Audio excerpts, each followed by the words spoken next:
So yun guys, maghihiwa ako ng pinya.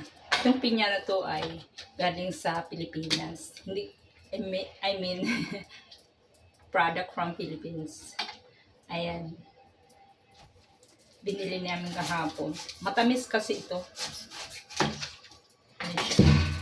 Ito yung ginagawa yung nasa ano, yung nasa lata. Ito yun. Wala sila, umalis. Nasa bangko. Naayos yung sa bangko nila kasi. Nagka-problema yun sa address, diba? Kakalipat lang namin dito. Ayan, wala sila. Pero kumain na ako dahil bumili ako ng pagkain ko. Hindi pala ako nagluluto dito, yung kusina namin ayaw madumihan. Kaya bahala sila bumili. Marami naman silang pera. Kaso nga lang ngayon bumili ako pera ko kasi umalis si Aswang. Hindi man nag-iwan ng pera. Pati vitamins niya. Pera ko yung ginamit.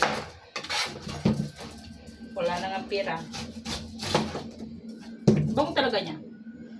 Bango niya. Tsaka ang tamis nito kasi 3 beses na ako nagbalat nito. Ang ganitong klaseng pinya.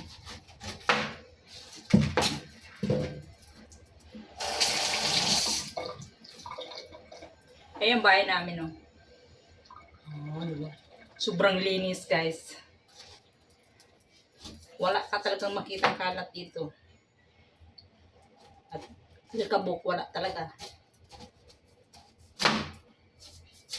Kasi bukod sa bago, aray na araw-arawang ba naman maglinis. Siyempre maliit lang. Wala na akong ginagawa pag katapos, kaya ulit-ulit ko na lang nililinis. Lalo na pag nandito si Pedro, parang buang yun. Ikot-ikot sa sala. Siyempre ikot-ikot sa sala, lang naman wala kang ginagawa. Ano mo makipagpintuan sa kanya. Pag si Aswang, okay lang yun. Okay lang. Pag si Aswang nandito, kami dalawa, tulog siya, tulog ako. Pag nandito si Pedro, nandito ako sa kusina. Kasi, may-ari ng bahay yun eh. May-ari ng bahay pero hindi nakapangalan sa kanya. Charot.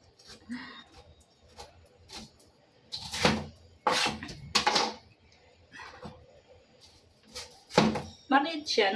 Yung binalatan ko kahapon, malaki.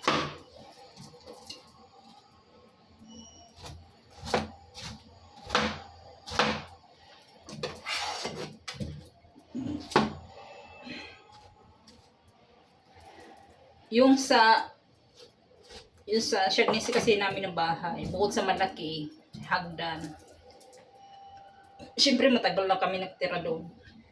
Ang dami kasing gamit, sobra. Tapos mababismen hanggang sa taas. Lahat yan, maraming gamit, kahit sa labas ng kwarto. Sa mga storeroom, puno yan. Kaya, ang daming tinapon. Yung mga hindi na ginagamit talaga, wala namang gamit rin dito, kaya tinapon. Ang dami ko pang kasi rula dito sa loob ng kwarto ko kasi. Marami na dito sa cabinet ngayon. Gusto ni Pedro itapon, hindi ko tinapon doon sa kwarto ko. Pag umuwi ako, lalagay ko yan sa box, i-check-in ko.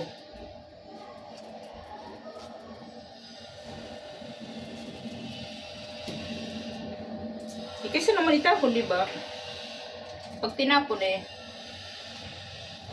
hindi mo alam kung sino makakuha. Maganda tumira dito, tahimik. Hindi tulad doon sa kabilang bahay na sa issue na maingay. Yung lagi ko nagre-reklamo na pag gihiwa ka lang ng bawang, sobrang ganun-ganun talaga. Yung ingay-ingay.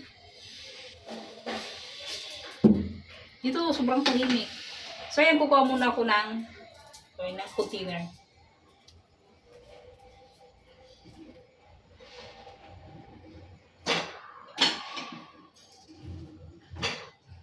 Sobrang tabis ng pineapple na yan. Siyempre, pag ako naghihiwa niyan, inuuna ko muna yung bunganga ko niyan. Bunganga talaga. Wala naman mata dito eh. Kahit may mata yan, Siyempre, titikman ko yung doon talaga sa puno kay matamis yan. Parang sukal. Dati, pag naghihiwa ko nito, kinukuha ko yung puno kay Pedro, tapos yung dulo, hinihiwalay ko. Ngayon hindi kasi matamis. Buo siya, matamis lahat. Kaya, pagsasama-samahin ko. Ganyan ako pag naghiwa ng pinya kasi gusto niyan pag kumain siya isang subuan lang. Gagamitan ng toothpick. Ganun. Siyang masusunod kasi siya yung hari ng Singapore.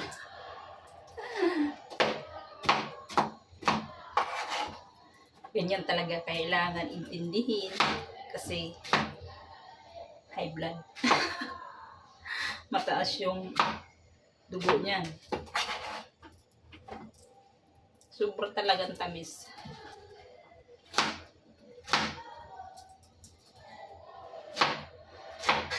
Ano to eh, sa labas na tindahan $7, sa NTUC $6 kasi ito.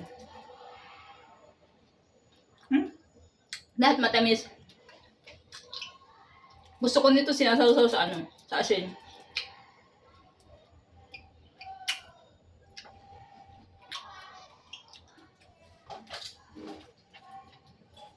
Lagyan natin ng toothpick kasi nandito na yung toothpick sa loob.